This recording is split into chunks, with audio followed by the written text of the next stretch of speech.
Gereja Reformasi Indonesia, misioner dan kritis, menjawab, melayani dan memenuhi kebutuhan umat di segala abad.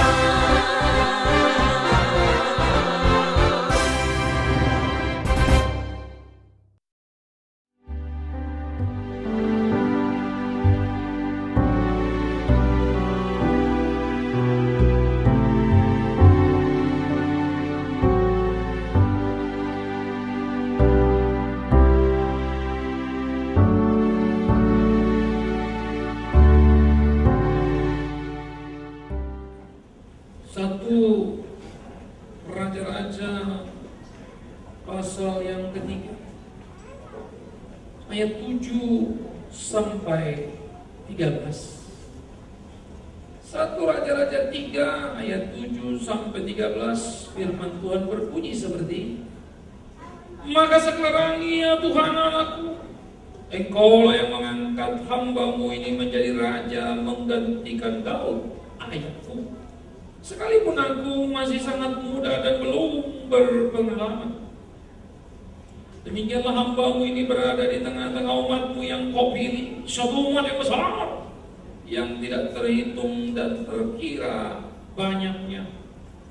Maka berikanlah kepada hamba-Mu ini hati yang paham menimbang perkara, untuk menghakimi umat-Mu dengan dapat membedakan antara yang baik dan yang jahat.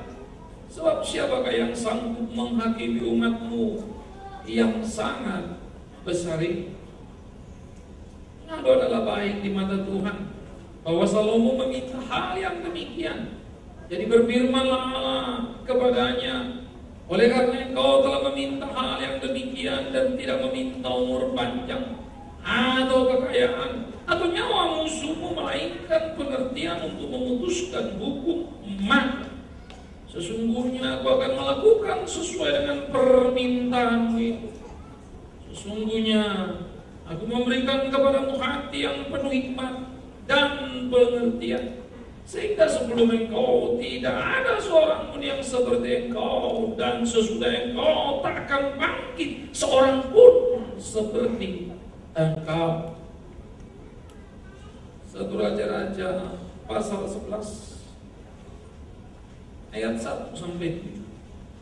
Adapun Salomo mencintai banyak perempuan asing di samping anak Firaun. Dia mencintai perempuan-perempuan Moab, Amon, Edom, Sidon, dan Het. Padahal tentang bangsa-bangsa itu Tuhan telah berfirman kepada orang Israel, janganlah kamu bergaul dengan mereka, dan mereka pun janganlah bergaul dengan kamu. Sebab sesungguhnya mereka akan mencondongkan hatimu kepada Allah mereka. Hati Salomo telah terpaut kepada mereka dengan cinta.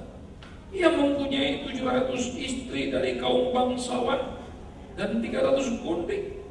Istri-istrinya itu menarik hatinya daripada Tuhan. Sebab itu waktu Salomo sudah tua, istri-istrinya itu mencondongkan hatinya kepada Allah lain, sehingga ia tidak sepenuh hati berpaut kepada Tuhan Allahnya seperti Daud ayahnya. Demikianlah Salomo mengikuti Asitoret, dewi orang Sidon, dan mengikuti Milkom, dewa kejijikan sembahan orang Amon.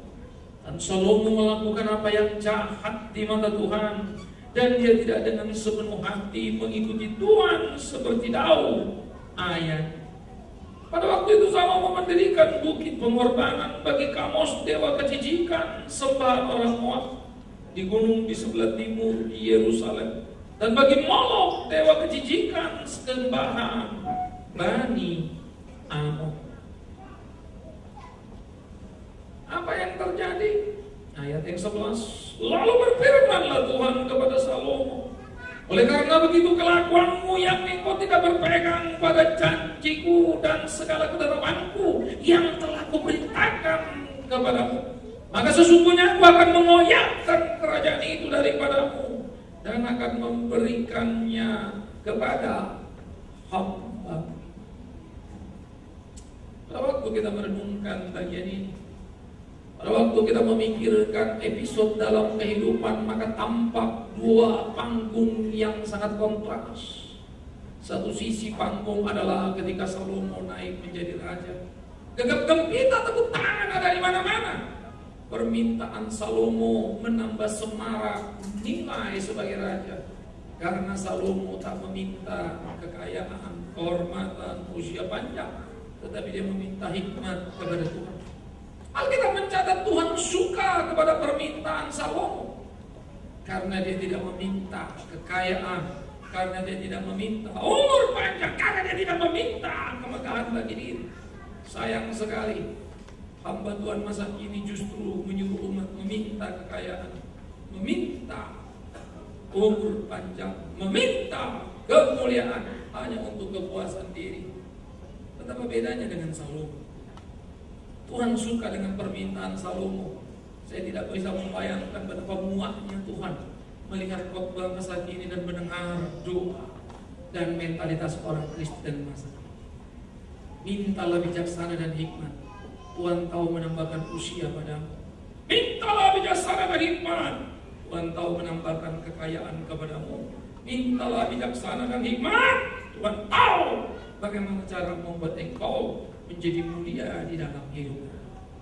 Mintalah yang pertama dan utama, yang lain akan ditambahkannya kepadamu.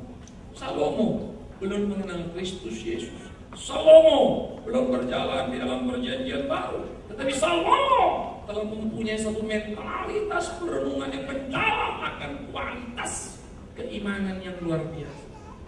Alangkah indahnya saudaraku yang kekasih. Karena itu nilai tambah patut diberikan kepada Salomo yang naik menjadi raja.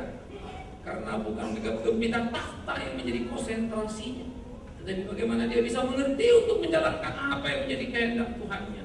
Alangkah indahnya doa dan permohonan Salomo. Tetapi kalau panggung putih, panggung yang menyenangkan hati, namun di sebelah kemudian kita melihat ada panggung hitam, panggung yang mendukakan dan mengejutkan, di mana Salomo memainkan peran yang sangat mengerikan. Karena ternyata hikmat yang dipunyanya, permohonan yang menyenangkan hati Tuhan telah menjadi petaka bagi Salomo. Keunggulan yang diberikan Tuhan justru dibuatnya untuk mengandalkan diri, berpikir dan memutuskan berdasarkan pertimbangan sendiri, mengabaikan pimpinan Tuhan di hari-hari kehidupannya. Maka Salomo mengumpulkan tumpukan harta dan wanita di sekitarnya, 700 istrinya, 300 gundiknya, dan dia tidak peduli bahwa Tuhan melarang dia untuk berhubungan dengan orang-orang yang tidak mengenal kebenaran. Hikmat Salomo memang mencengangkan karena mengakibatkan kekuatan yang sangat luar biasa, baik secara politik dan secara ekonomi, memberikan kebanggaan yang hebat. Karena memang Salomo tak tertandingi sebelum dan sesudah sejarah manusia. Tak ada yang sehikmat dia. Tetapi mengapa yang sehikmat dia bisa jatuh ke dalam dosa? Bagi saya itu misteri. Bagi saya itu perenungan yang serius. Maka mulailah aku berpikir berapalah hikmatku dibandingkan Salomo. Karena kita mencatat sesudah dia tidak akan ada lagi yang seperti itu. Bicara kaya, terlalu jauh aku dari dia. Bicara tahta, selesai saja, dan tidak memberikan kekayaan, kemewahan kepada dia. Andai kata kau tidak melakukan itu, mungkin Salomo tetap ada di panggung putih. Itu pikirku. Tetapi ku baca Alkitab, ku lihat semuanya dan ku temukan raja pintar atau raja bodoh sama bisa berdosa. Raja kaya atau raja miskin sama juga jatuh dan ruginya. Kalau begitu, siapakah yang bisa setia mengiring Tuhan, Sang Empunya alam semesta? Orang pintar berhikmat dan orang bodoh sama celakanya. Semua sama bisa jatuh ke dalam dosa. Kalau begitu, siapakah yang bisa mengiring jalan Tuhan dalam kesetiaan batinnya? Sebuah pertanyaan yang tak kutemukan jawabannya. Dalam rasa frustrasi penyesalan yang mendalam, Salomo menuliskan khotbah yang disebutnya sebagai pengkhotbah. Digambarkannya hidup dengan keberhasilan yang wah, tetapi ujungnya hanyalah sebuah kesia-siaan. Ya, kesia-siaan, kata Salomo, ketika dia mengungkap perjalanan hidup manusia, hanya dibungkus ruang dan waktu yang bernama sementara. Sia-sia karena tak abadi, sia-sia karena cuma sementara saja, sia-sia karena semua akan lenyap. Saudara-saudara yang kekasih, malam ini menjadi malam kontemplasi. Malam perenungan kita akan memaknai Natal ini. Dan di sini kita bergerak terus menuju kepada titik penting di dalam hidup kita untuk menemukan korelasi hidup keimanan kita dengan Natal. Salomo jatuh dalam dosa yang luar biasa. Pikirkanlah kalimat ini. Salomo jadi raja luar biasa sepanjang sejarah manusia. Saat yang bersamaan, pikirkanlah kalimat ini. Salomo berdosa luar biasa sepanjang sejarah manusia. Pikirkanlah kalimat ini. Keunggulan Salomo yang menyenangkan hati Tuhan telah menjadi keunggulan yang mendukakan hati Tuhan. Salomo yang sama memainkan peran yang berbeda hanya dalam bilangan waktu. Hati-hati. Jangan pernah berpikir engkau terlalu baik dalam hidupmu. Jangan pernah berpikir engkau terlalu luar biasa dalam pelayanan.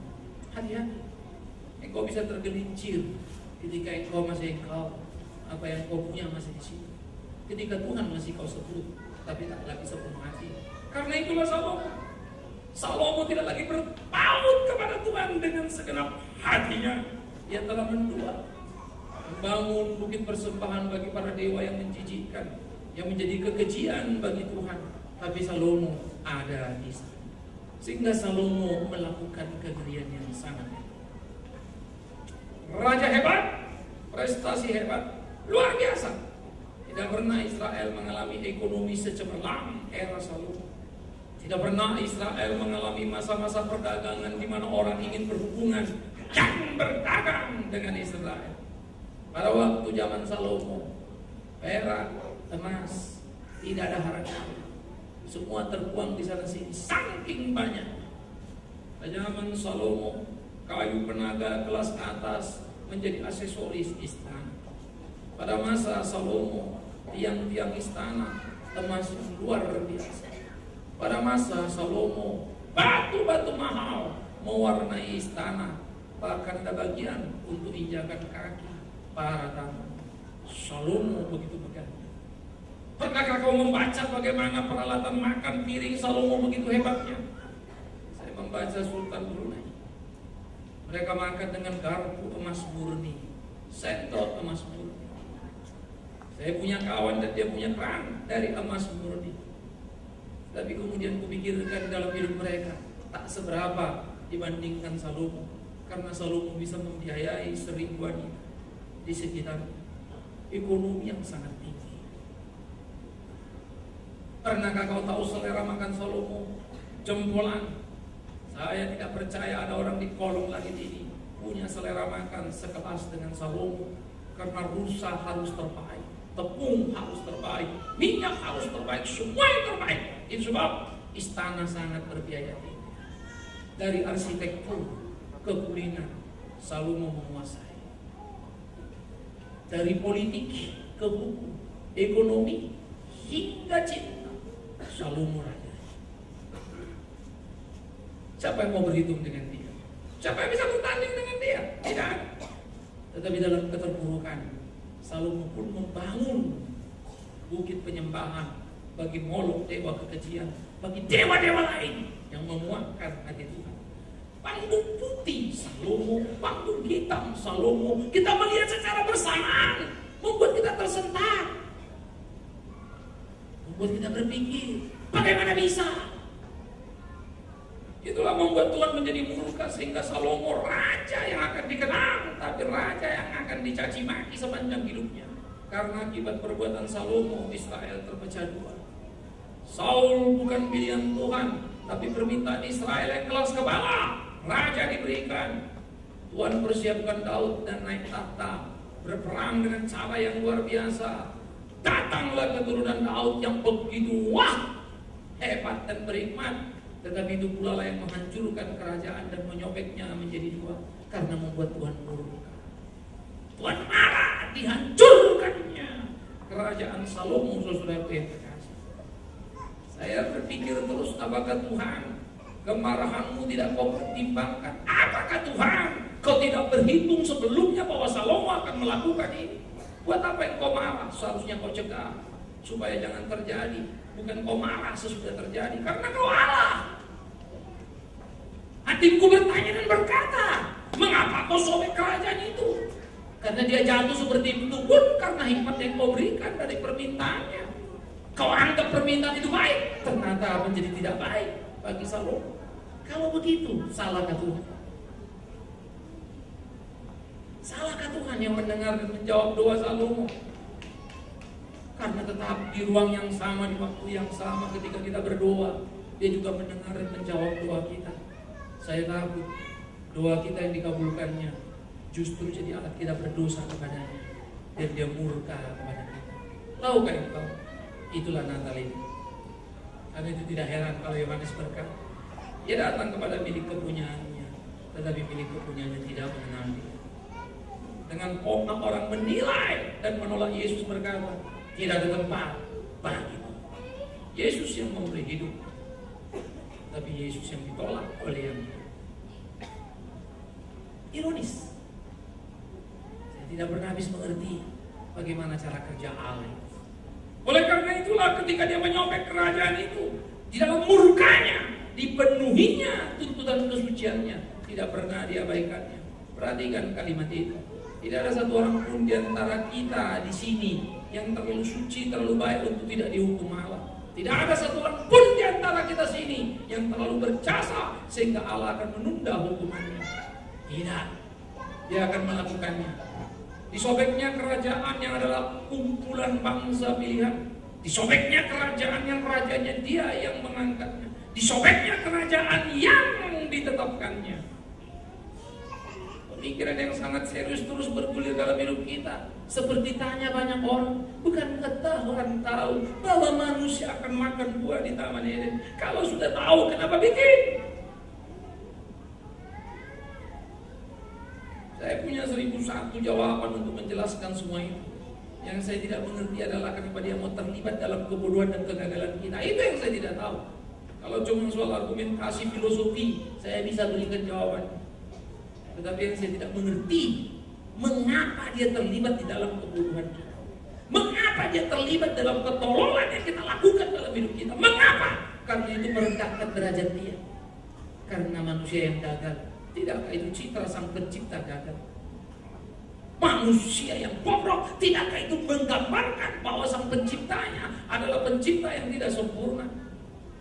Mengapa dia mempertaruhkan harkat dirinya yang tinggi? Mengapa dia mempertaruhkan kesuciannya? Mengapa dia mempertaruhkan kemuliaan kesempurnaannya ketika dia berurusan dengan kita, dengan saya, dengan Bikman Firaun?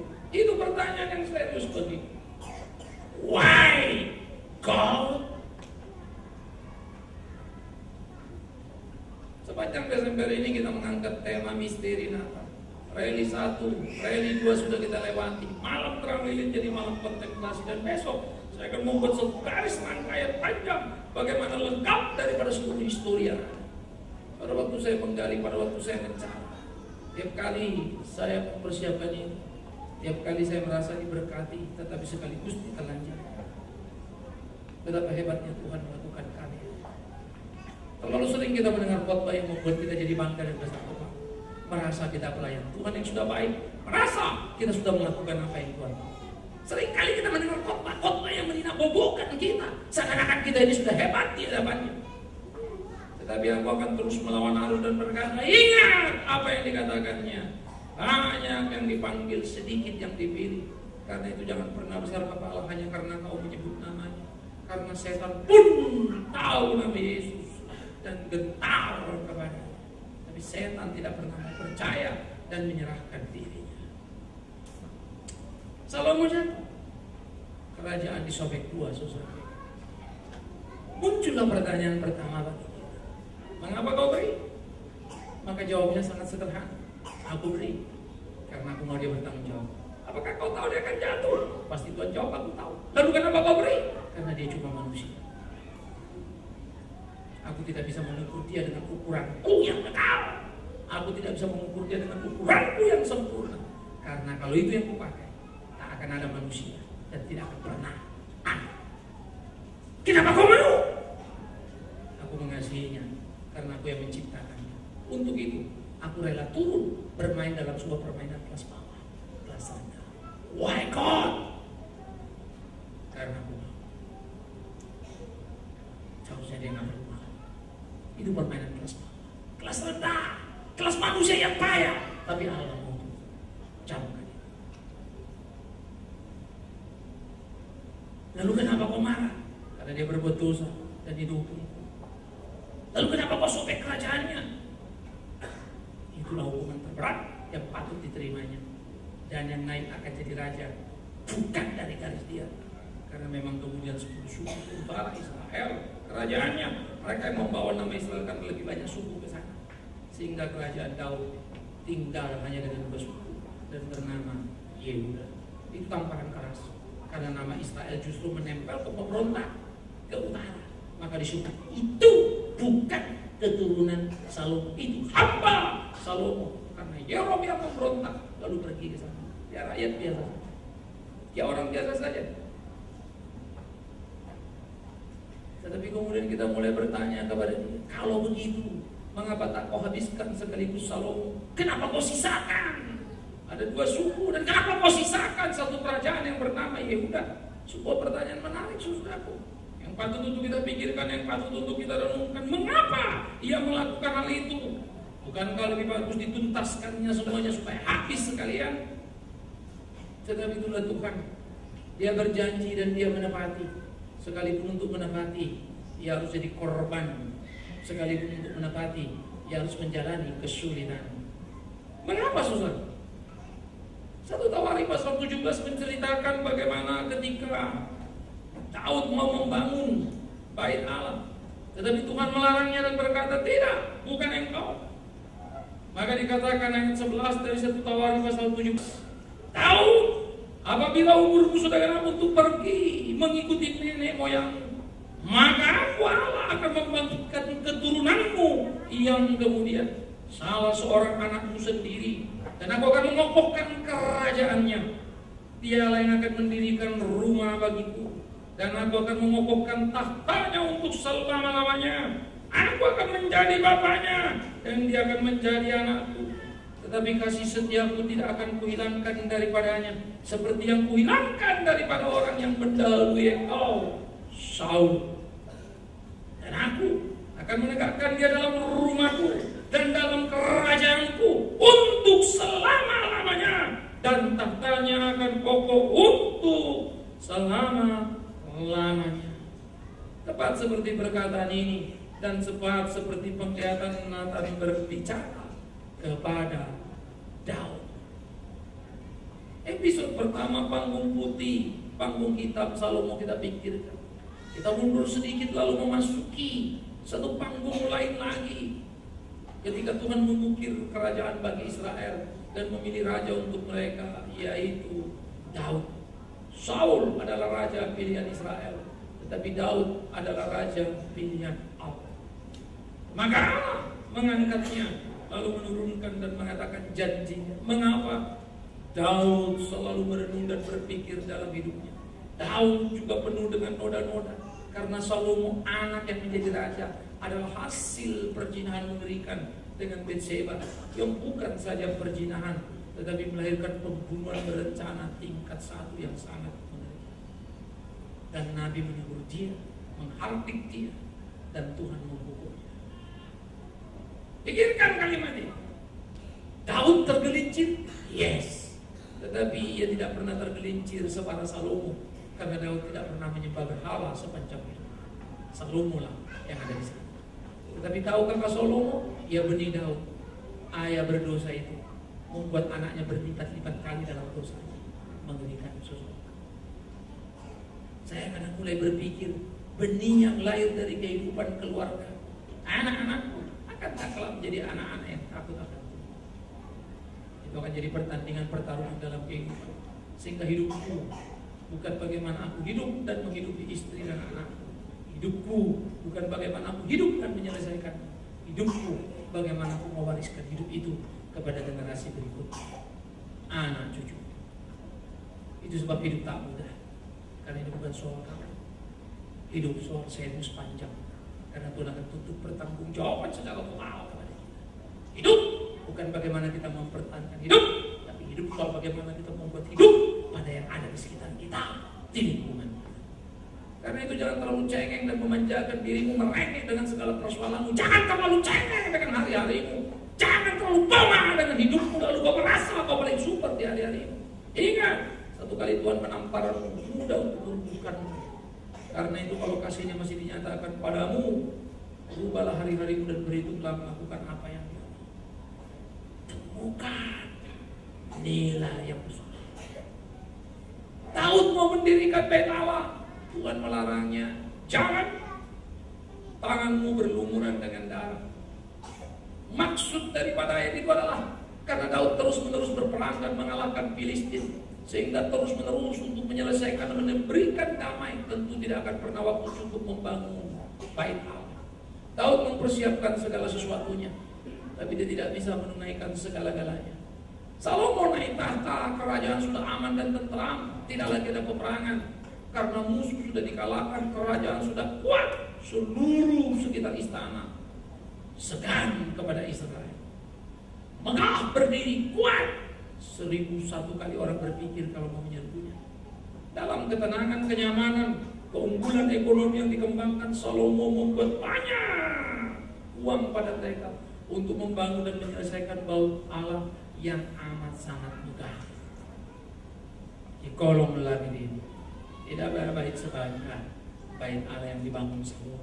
Karena ingat, pada waktu Salomo membangunnya, pada waktu itu emas dan perak tidak ada harganya.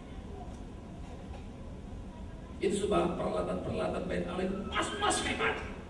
Pada waktu Nebukadnezar datang dan membawa, dibersihkan seluruh barang-barang indah dari bait Allah. Bermutu tinggi sekali.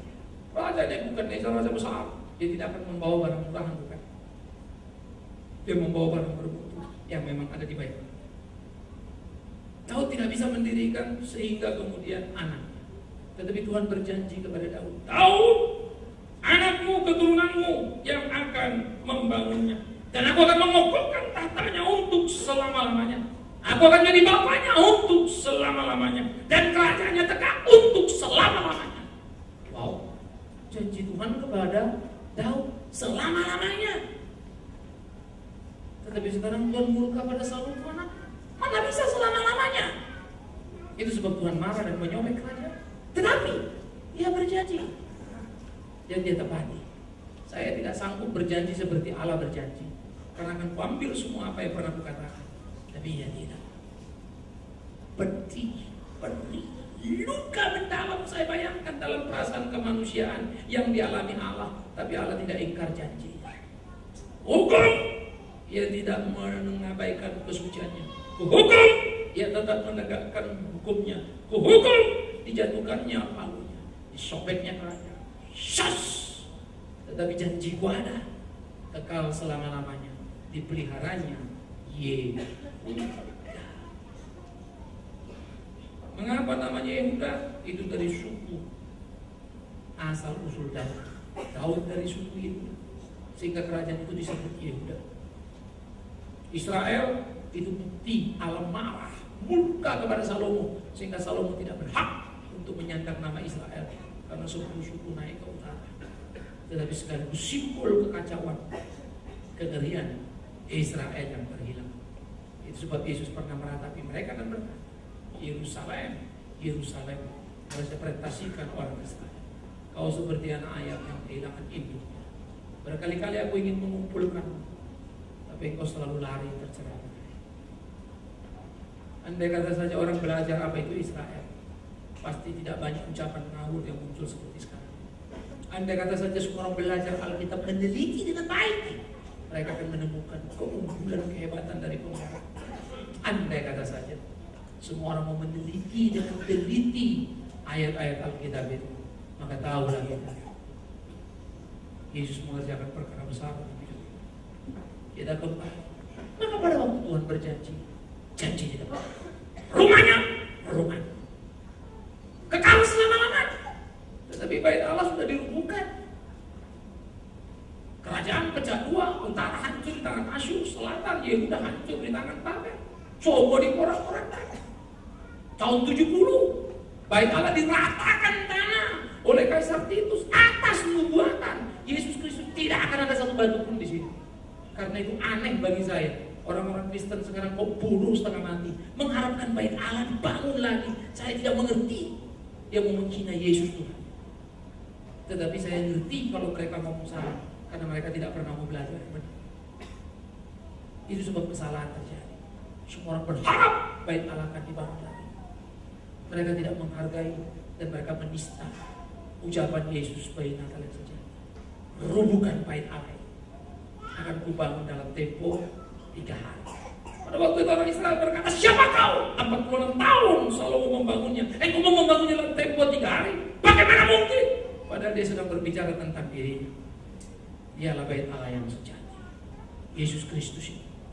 Paulus pun mengingat ucapan Yesus, lalu mengingatkan umat di Korintus, ingat, tubuhmu adalah bait Allah. Bukan itu, tubuhmu adalah Allah. Bukan gedung itu. Karena itu celakalah manusia kalau mau membangun gedung gereja megah lalu berkata ini adalah untuk kemuliaan Allah. Omong kosong, hidupmu untuk kemuliaan Allah. Kalau satu waktu kita bisa bangun gedung besar, gedung megah, semegah apapun, ingat, kalau sampai ucapkan untuk kemuliaan Allah, ingatkan aku bahwa itu salah. Aku yang memuliakan Allah. Buat apa aku bangun satu gedung kalau tanganku berlumuran dosa? Buat apa aku bangun satu gedung kalau investasi yang salah ada di sana? Buat apa aku bangun sebuah gedung kalau kesombongan, kepomaan, kebanggaanku berapi-api karenanya? Sebelum Tuhan menampar aku, saya harap kau yang menampar aku lebih dulu, supaya aku sadar akan kesalahan. Karena itu akan jadi menakutkan. Kaulah bait Allah yang sejati. Kaulah yang hidup memuliakan Tuhan, bukan gedung itu. Saya pikir tidak akan ada satu gedung lebih hebat dari bangunan orang dunia pun. Tidak akan pernah ada satu gereja yang terlalu hebat dibandingkan orang dunia pun. Karena orang dunia pegang uang paling banyak. Orang dunia punya invest paling besar, bukan gereja. Karena itu jangan manipulasi urusan-urusan seperti itu. Itu sebab kita mau belajar hidup seperti apa yang Tuhan mau. Saudara-saudara, rumahku kekal selama. Rumah Allah, bait Allah rubuh. Ternyata bait Allah adalah Kristus, kekal selama-lamanya. Tahukah kau nonton? Itulah penggenapan janji Allah terhadap Daud. Murkanya ditumpahkannya, janjinya dipegang. Hukuman dijatuhkannya, pemeliharaan tidak diabaikannya. Pada waktu saya mulai melihat begitu, saya kelimpungan semua. Saya gak akan mampu masuk pada apa yang Tuhan lakukan. Di dalam kerja saya berusaha kadang-kadang mesti menekan perasaan saya, membuat keputusan-keputusan yang menurut saya memang kadang-kadang menyakitkan. Tapi apa boleh buat? Lebih bagus dibuat daripada kemudian semua kacau. Kita tetap berteman, tetapi satu kali ngomong jahat dan tidak jujur, tidak akan pernah bisa kerjasama. Maka saya tidak akan pernah mau kerjasama. Tapi saya tetap berteman. Saya tidak mau munafik dalam memahami kasih Allah. Saya mau murni dengan hati. Ini aku Tuhan. Gampang, tidak sederhana. Tapi gimana kalau orang itu berubah? Hanya satu kata, pohon dikenal dari buahnya. Kalau dia datang mau kerjasama, bagi saya itu tidak cukup. Dia perlu dia datang. Kalau terdengar buah yang manis, kita akan mendatangi. Bertanding dalam hidup tidak sederhana. Pada waktu saya harus berani mengatakan, maka saya juga rela kalau dibuang satu waktu. Karena saya tidak bertanggung jawab pada hidup saya. Saya rela kalau suatu waktu saya dipinggirkan karena saya tidak setia pada apa yang dipercayakan kepada saya. Ini pertandingan hidup, pertandingan integritas, dan itulah Natal. Yesus menyobek kerajaan, yes, tetapi dia pelihara Allah datang di dalam Kristus. Siapa yang bisa menyelesaikan persoalan itu? Siapa yang bisa mentempel supaya itu kekal selama-lamanya? Baik, rumah. Tetapi untuk itu Dia datang mengetuk rumah-rumah Israel, semua tertutup dan berkata, tidak ada tempat bagi. Para imam lebih suka di istana. Sesudah memberitahu orang Majus Yesus lahir di Bethlehem, tapi imam-imam tetap saja kerasa berusuh di istana. Itulah mental pelayan-pelayan masa kini. Dari dulu pun nabi imam banyak yang suka istana daripada bait Allah. Nabi-nabi yang suka bait Allah terperangus. Nikodemus yang cinta Yesus terbuang dari lingkungannya, tidak bisa diterima. Yang eksis, yang tampak jaya di permukaan selalu yang salah. Jadi tak usah kau pikirkan. Kenapa banyak kalau gereja salah? Kenapa banyak orang-orang yang ngawur khotbahnya? Kenapa banyak orang-orang yang ngawur hidupnya, hari-harinya, uangnya, tapi sukses? Itulah kebodohanmu karena kau belum mengerti firman Allah. Tahukah kau arti sukses? Hiduplah sesuai kehendak Allah. Kalau kau ditampar tidak membalas, sukses. Kalau orang susah kau bagi hidupmu, sukses. Itu sukses. Kalau kau tahu hidupmu bukan hanya untukmu, sukses. Itu sukses. Kalau hidupmu berguna, matimu menjadi kenangan banyak orang, sukses. Itu sukses. Ingat, pikirkan itu. Suami yang sukses bukan bisa membeli permata untuk istrinya, tapi yang matinya dikenang istrinya dan berkata, suamiku memberi gambaran indah di hidup ini. Istri yang luar biasa, yang berharga bagi suaminya ketika dia meninggal dulu, suaminya tidak kuat, merasa sendiri tanpa dia yang dipuja dan dikaguminya. Begitu pula orang tua dan anak, itu sukses. Saya tidak pernah merasa sukses. Kalau anak saya dulu sarjana, nanti suatu SD mungkin sampai pesta apa mereka itu top atau apa, bukan. Tapi kalau Tuhan mengizinkan aku sebelum tutup mataku, kulihat anak-anakku mengabdikan diri penuh dengan hati dan pikiran mereka di dalam melayani Tuhan. Sekarang anak-anak saya semua melayani Tuhan tanpa mengurangi rasa hormat pada anak-anak saya. Saya belum merasa mereka penuh karena hati mereka. Saya masih suka teriak untuk supaya mereka bisa. Tetapi saya mengerti mereka masih muda. Saya pun dulu di sana, di titik yang sama. Sebab saya terus berteriak, maju. Tapi saya waktu berdoa dan berharap Tuhan ketika aku tak bisa lagi berteriak, justru mereka meneriakkan dia itu dan aku melihatnya, sehingga aku boleh berkata, terima kasih Tuhanku, aku jadi orang tua yang sukses, bukan karena berapa yang aku punya. Saudara yang terkasih, kembali pikirkan, imam ada di istana, semua rumah tertutup, anak Allah berjalan sendiri. Rumahnya, rumahku kekal selama-lamanya. Tak ada manusia yang membangun. Dengar kalimatku, tidak ada manusia yang menyumbang untuk membangun rumah Allah yang saja. Yang ada mengambil darinya, yang ada menghajarnya, yang ada merampoknya, yang ada membunuhnya. Tetapi bait Allah itu dibayar dengan darah suci Yesus Kristus.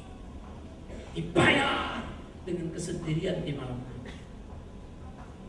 Dia berkata, bukan saja rumahnya, keturunannya, keturunanku kekal selama-lamanya. Maka Allah menepati janji itu. Kita sudah bicara dari nubuat terhadap Adam dan Hawa tentang keturunan yang akan berkelahi dengan keturunan ular. Lalu digenapi pada Yakub tentang keturunan Yakub akan menjadi berkat. Lalu digenapi pada garis Yehuda, janji Tuhan kepada Daud, keturunanmu, keturunannya, keturunanku kekal selama-lamanya. Sehingga garis itu turun dan masuklah kepada Yesus. Dan Alkitab berkata, barang siapa yang percaya kepadanya akan diberi kuasa menjadi anak-anak. Mereka tidak akan binasa tapi beroleh hidup yang siapakah keturunan Yakub? Siapakah keturunan Abraham yang kekal selama-lamanya? Orang yang percaya kepada Yesus Kristus. Itulah nama. Tetapi maafkan saya, orang yang percaya pada Yesus bukan orang yang ikut kebaktian Natal atau orang yang ikut kebaktian Jumat Agung, Paskah dan seterusnya. Bukan. Orang yang melakukan kehendak.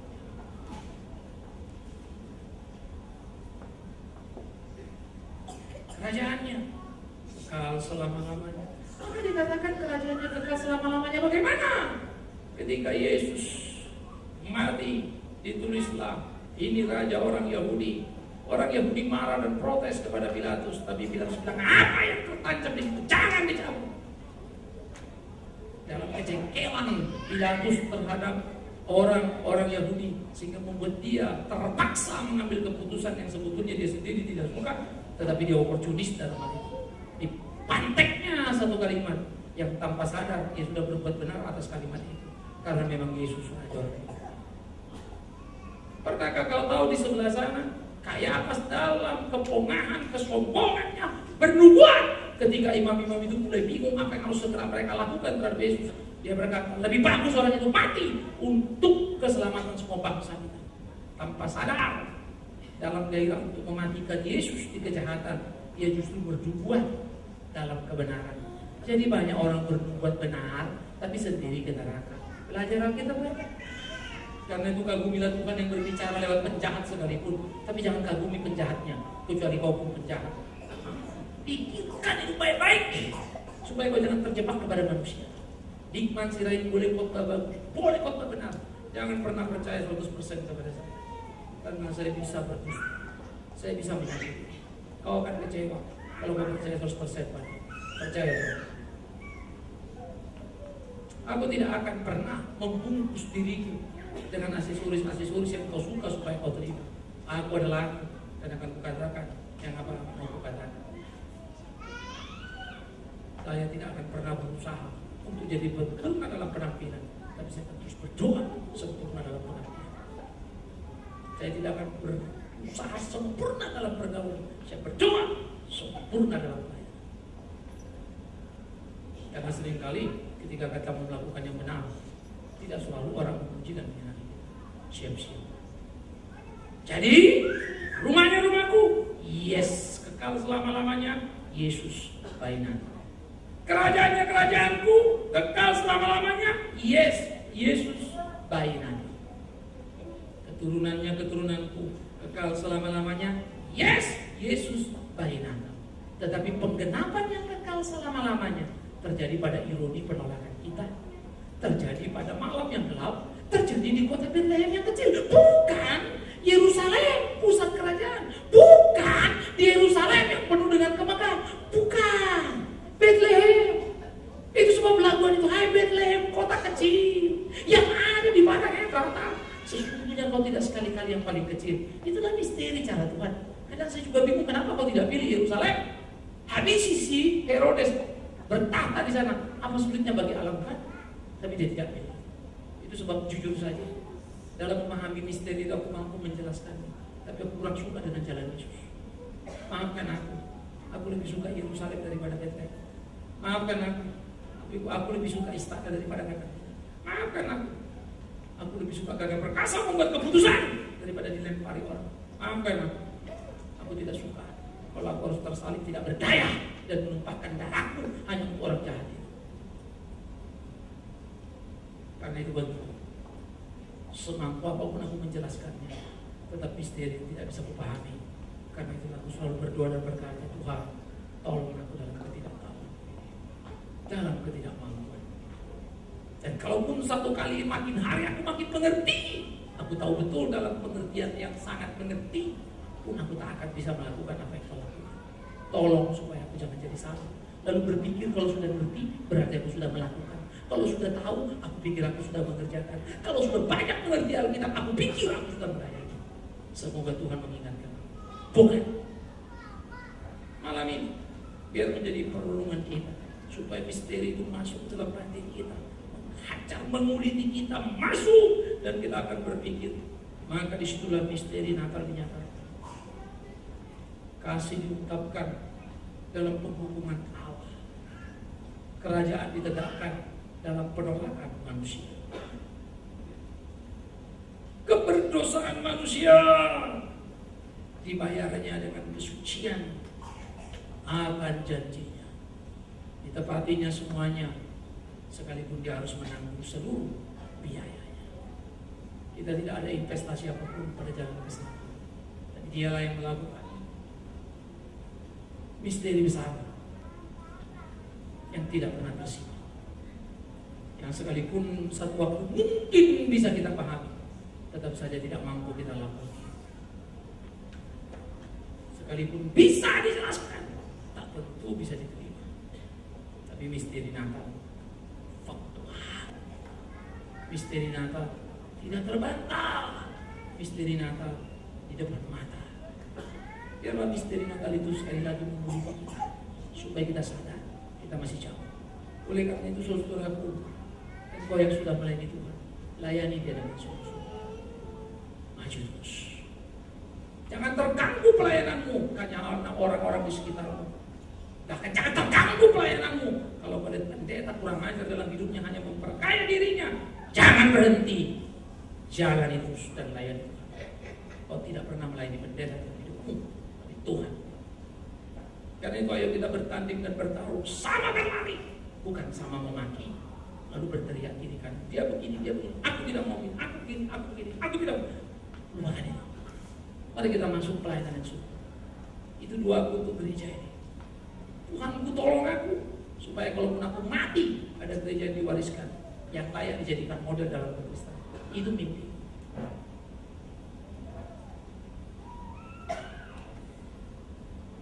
Kemarin saya katakan saya sudah berbulan 7 kali 7 untuk Khotbah Paskah sudah saya lewati tema, tinggal 3 lagi supaya jadi 10. Dulu saya pikir 7 sudah selesai, sekarang sudah ada berapa? Ya, sampai 2014 kita sudah punya topik. Ya, sorry 2013. 7 saya dapat kali. Saya tersentak dengan kalian. Peristiwa salib begitu luar biasanya. Tiap rally Natal kita ambil 4 tema. Apa. Kali 10 akan ada 40. Sampai 2011 tema Natal sudah ada. Salib sampai 2013. Saya akan terus kerjakan. Ini akan di rumah. Saya akan di rumah. Saya akan kerjakan untuk kelas calon guru sekolah minggu yang akan dimulai tahun depan. Aku hanya berdoa. Kesehatanku tidak terlalu prima. Entah apa yang mau dilakukannya, selalu jadi misteri seperti yang aku katakan tadi. Pengen rasanya berbuat lebih, tapi entah kenapa dia seperti menahan langkah ini. Tapi aku tahu dia baik. Hanya saja aku tidak mengerti kebaikannya sebelumnya, karena kebaikannya terlalu sempurna untuk baik. Aku tidak berburuk sangka, aku tidak bercuriga, hanya belajar terus menerima. Tetapi aku tidak akan pernah menyerah. Itu yang aku akan kujalani. Itu sebab pada waktu saya terbaring di rumah sakit, saya izin dokter laptop aku. Saya waktu itu selesaikan beberapa tulisan khusus di rumah sakit. Bagi saya itu menyenangkan. Tinggal kalau energi tidak boleh kerja terlalu keras, ya cari kerja yang ringan, yang boleh dikerjakan, tapi kemudian menjadi satu pergumulan yang penting, supaya kita jangan larut dengan persoalan kita pribadi, lalu merasa kita menjadi korban yang paling berat, sampai kita lupakan Yesus Kristus Tuhan kita. Nah, yang sejati. Oleh karena itu, pada waktu pulang nanti saudara kasih camkan lalu renungkan Natal. Dia datang menggenapi janjinya. Kerajaan, rumah, keturunanku, kekal selama-lamanya. Maka pada waktu dia datang Natal, itu seperti kontrak ditanda-tangani. Aku tidak. Dia tanda tangan kontrak itu, dia penuhi semua klausulnya, termasuk dia tumpahkan dananya di bukit Golgota. Tahukah engkau kerajaan itu milikmu? Tahukah kau keturunannya adalah aku dan engkau? Tahukah engkau rumahnya, rumah kita, hidup kita? Tahukah engkau Natal membawa kita kepada hidup yang kekal? Karena dia sudah tanda tangan dan distempelnya dengan darah kudus. Biarlah kita sungguh-sungguh mempersembahkan segenap hidup demi Tuhan yang hidup. Ingat, Salomo sudah tepat meminta, tapi tidak tepat menjalani. Mintalah hikmat pada Tuhan. Kekayaan, umur panjang pasti akan diberikan pada. Tapi jangan masukkan itu dalam doa. Memalukan. Lebih lagi kalau sudah kau dengar khotbah ini. Kalau kau masih minta kekayaan, kalau kau masih minta sekedar umur panjang, aku berdoa semoga yang sebalik Tuhan berikan padamu. Coba mulai belajar berdoa. Tuhan beri aku bijaksana. Tuhan beri aku gairah melayani. Percayalah. Kalau Tuhan mau angkat kau menjadi kaya raya nomor 1, gampang itu, urusan kecil itu. Cari dahulu kerajaannya dan kebenaran, semua akan ditambahkan padamu. Ingat itu. Jalani hari-hari, lakoni hidup. Biarkan Tuhan akan mengukir sehingga ini kau tahu, Tuhan, sekarang aku berhenti dan acaraku menikmati misteri. Amin. Kita tunggu. Kita ambil waktu teduh sejenak. Kita tenangkan hati dan pikiran kita.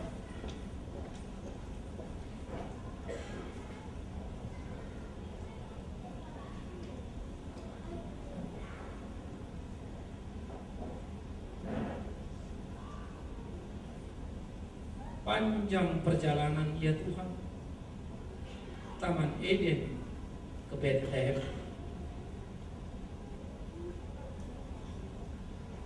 Panjang perjalanannya Tuhan.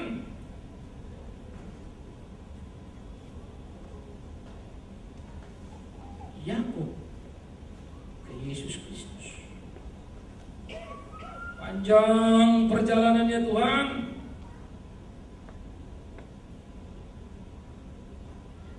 Bethlehem menggenapi janji ribuan tahun sebelum dan menutupi kebodohan Salomo yang tak termaafkan. Panjang perjalanannya Tuhan yang kami sesali. Kami justru ikut menjadi noda berikutnya di kehidupan. Karena itu malam ini, Natal ini, di sebentar penyalaan lilin ini, malam yang kami sebut sebagai malam terang lilin, biar menjadi perenungan kami memaknai Natal, menyibak misteri menemukan kesejatiannya. Tuhan, buat kami rendah hati. Tuhan, buat kami terus mengabdi.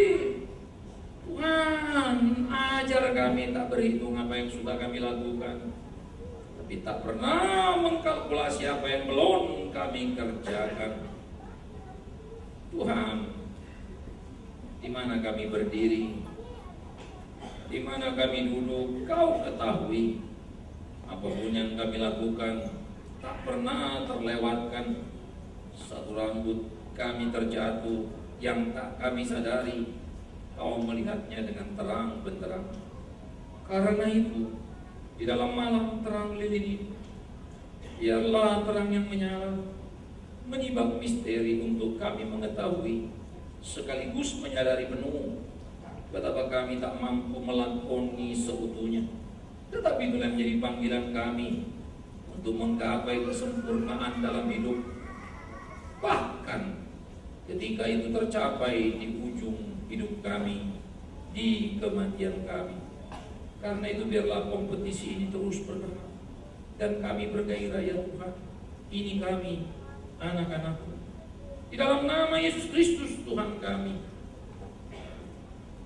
Biarlah Tuhan sendiri yang menyempurnakan hidup kami, pengabdian kami, kesadaran kami. Biarlah terus Tuhan bermurah hati menuntun membimbing kami oleh Roh-Mu yang kudus. Terpujilah Tuhan kekal selama-lamanya. Di dalam nama Yesus Kristus, bayi Natal yang sejati ini, kami berdoa. Amin.